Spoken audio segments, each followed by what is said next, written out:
Hello दोस्तों, आप सभी का इस नई वीडियो में हार्दिक स्वागत है। आज की इस वीडियो में हम कुछ मोस्ट इम्पोर्टेंट PYQ प्रश्न करेंगे। दोस्तों, इस वीडियो में हमने हरियाणा के अलग अलग परीक्षाओं में पूछे गए प्रश्नों को ही शामिल किया है।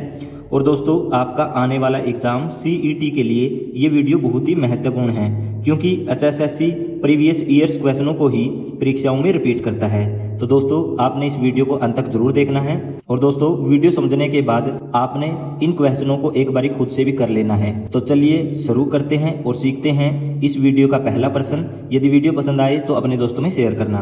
तो पहला प्रश्न है, एक कर्मचारी की सैलरी का 25% किराए में, 20% बच्चों की पढ़ाई में और 10% अन्य खर्चों में चला जाता है। यदि उसके पास 2700 रुपये बचते हैं तो उसकी कुल सैलरी क्या है।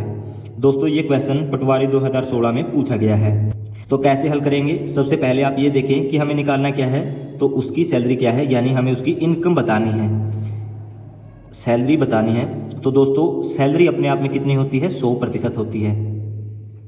अब इस सैलरी का 25% किराए पर खर्च करता है, 20% बच्चों की पढ़ाई में और 10% अन्य खर्चों में खर्च करता है। तो टोटल कितना खर्च करेगा, हमें पहले यहाँ पर क्या निकालना होगा, टोटल कितना खर्च करेगा।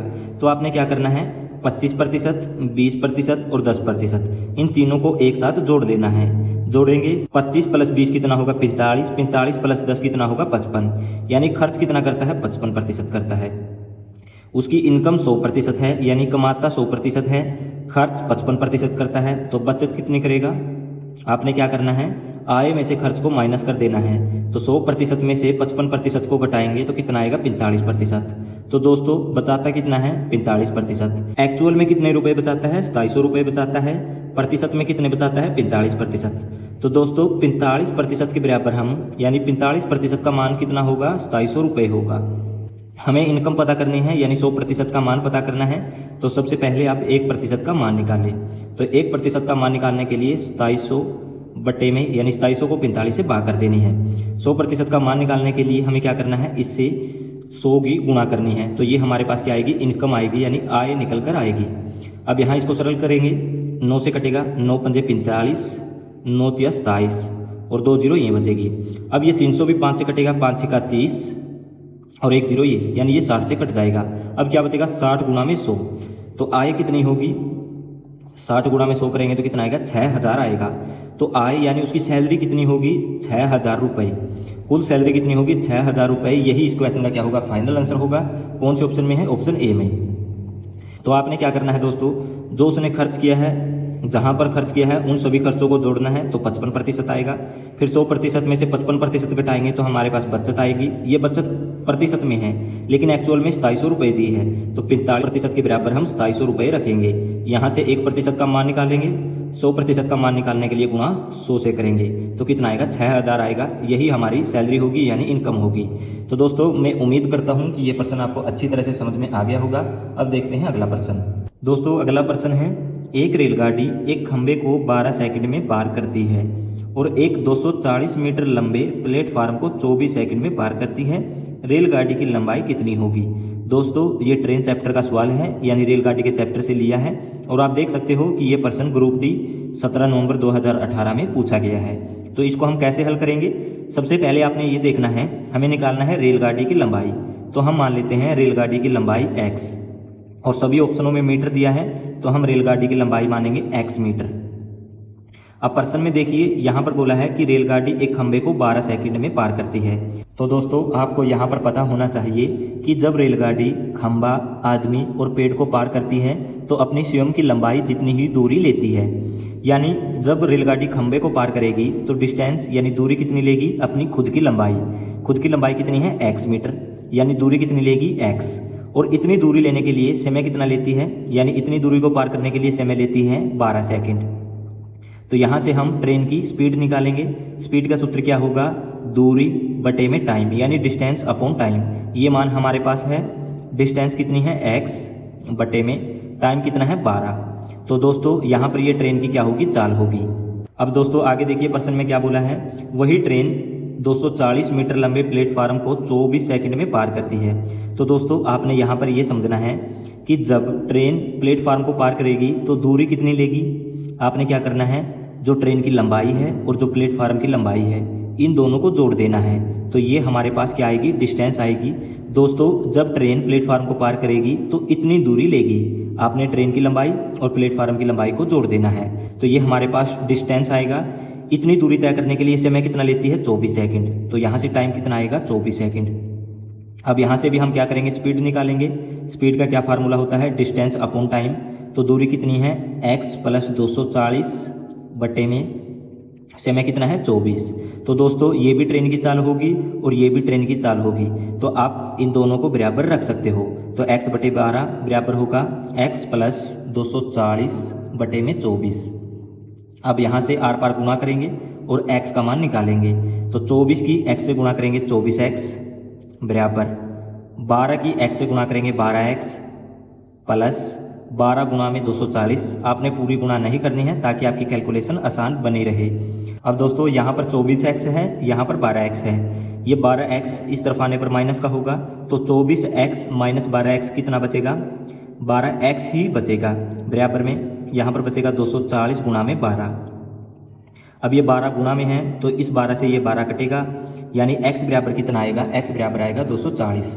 और दोस्तों हमने रेलगाड़ी की लंबाई कितनी मानी थी, x मीटर मानी थी, और x का मान कितना आया है, 240। यानी रेलगाड़ी की लंबाई कितनी होगी, 240 मीटर होगी। यही इस क्वेश्चन का क्या होगा, फाइनल आंसर होगा। कौन से ऑप्शन में है, ऑप्शन बी में। तो ऑप्शन बी इसका करेक्ट आंसर है। तो दोस्तों मैं उम्मीद करता हूँ कि ये प्रश्न आपको अच्छी तरह से समझ में आ गया होगा। अब देखते हैं अगला प्रश्न। दोस्तों अगला प्रश्न है, एक संख्या को 3 से भाग देने पर शेष 2 आता है और उसी संख्या को जब हम 5 से भाग करेंगे तो शेषफल कितना आएगा, 4 आएगा। तो ऐसी सबसे छोटी संख्या कौन सी होगी। दोस्तों ये प्रश्न नंबर सिस्टम चैप्टर के टॉपिक डिविजिबिलिटी से लिया है और आप देख सकते हो कि ये क्वेश्चन पुलिस कांस्टेबल 2020 में पूछा गया है। तो इस प्रश्न को हल करने का सबसे अच्छा मेथड क्या है कि आप इस प्रश्न को बाई ऑप्शन से हल करें। बाई ऑप्शन से हल करें तो हम क्या करेंगे, इसको ऑप्शन से हल करेंगे। हमें यहाँ पर बोला है कि ऐसी सबसे छोटी संख्या कौन सी होगी। तो आपने सबसे पहले क्या करना है, ऑप्शनों की संख्याओं में सबसे पहले ये देखना है कि छोटी संख्या कौन सी है। इनमें छोटी संख्या कौन होगी, तो इनमें छोटी संख्या होगी 14। तो सबसे पहले हम ऑप्शन ए से चेक करते हैं। हमें बोला है छोटी संख्या कौन सी होगी, तो हम मान लेते हैं वह छोटी संख्या कितनी है, 14। अब इस संख्या को 3 से भाग देने पर कितना शेषफल आना चाहिए, शेषफल 2 आना चाहिए। और इसी संख्या को 5 से भाग देने पर कितना शेषफल आना चाहिए, 4 शेषफल आना चाहिए। तो चेक करके देखेंगे। 14 को 3 से भाग करते हैं तो 3 चौके 12, तो शेषफल कितना बचेगा, यानी यहाँ पर कितना आएगा, शेषफल 2 आएगा। और प्रश्न में भी कितना बोला गया है, 2 बोला गया है। अब यहाँ पर 14 को 5 से भाग करते हैं तो 5 दूनी 10, बचेगा कितना, 4। तो यहाँ से भी शेषफल कितना आएगा, 4 आएगा, जो कि प्रश्न में बोला गया है। तो दोस्तों ऑप्शन ए की संख्या प्रश्न की शर्तों को संतुष्ट करती है, यानी ऑप्शन ए इस क्वेश्चन का क्या होगा, फाइनल आंसर होगा। छोटी संख्या कौन सी होगी, ऑप्शन ए की संख्या यानी 14 होगी। अब ये अन्य ऑप्शनों की संख्याएं हैं, ये हमारा आंसर नहीं होगा, ये गलत हो जाएगी। तो ऑप्शन ए की संख्या यानी 14, ऑप्शन ए इसका राइट आंसर होगा। तो दोस्तों इस प्रश्न को करने का सबसे अच्छा मेथड है कि आपने बाई ऑप्शन हल करना है। तो मैं उम्मीद करता हूं कि ये प्रश्न आपको अच्छी तरह से समझ में आ गया होगा। अब देखते हैं अगला प्रश्न। दोस्तों क्वेश्चन नंबर 4 है। इस प्रश्न में दिया है 2 संख्याओं का अनुपात 3:4 है। यदि उनमें से प्रत्येक में 5 जोड़ा जाए तो नया अनुपात 4:5 हो जाता है। संख्याएं क्या होगी। तो आप इस प्रश्न को बाई ऑप्शन से भी कर सकते हो, लेकिन मैं इस प्रश्न को बेसिक से आपको समझाऊंगा, तो आपने ध्यान से समझना है। और ये भी क्वेश्चन क्लर्क 2019 में पूछा गया है। हमें प्रश्न में बोला है कि 2 संख्याओं का अनुपात कितना है, 3:4। पहली संख्या और दूसरी संख्या, इन दोनों संख्याओं का अनुपात में मान कितना है, 3:4। तो दोस्तों सबसे पहले आपने क्या करना है, दोनों में x लगाकर इन दोनों संख्याओं को वास्तविक संख्याएं बना लेना है, यानी पूर्ण संख्याएं बना लेना है। अब यहाँ पर बोला है उनमें से प्रत्येक में 5 जोड़ा जाए, यानी दोनों संख्याओं में पहली संख्या कितनी है, 3x, इसमें भी हम 5 जोड़ते हैं। और दूसरी संख्या क्या है, 4x, इसमें भी हम 5 जोड़ते हैं। और फिर इनके बीच का अनुपात लेते हैं तो कितना अनुपात आता है, 4:5। अनुपात को हम बट्टे में लिख सकते हैं, यानी इसको हम लिख सकते हैं 4/5। तो इसका मान इसके बराबर होता है। तो आपने इस स्टेप को इस तरह लिखना है। अब हम आर पार गुणा करेंगे और यहाँ से x का मान निकालेंगे। पहले 5 की 3x से गुणा करेंगे, कितना आएगा, 15x।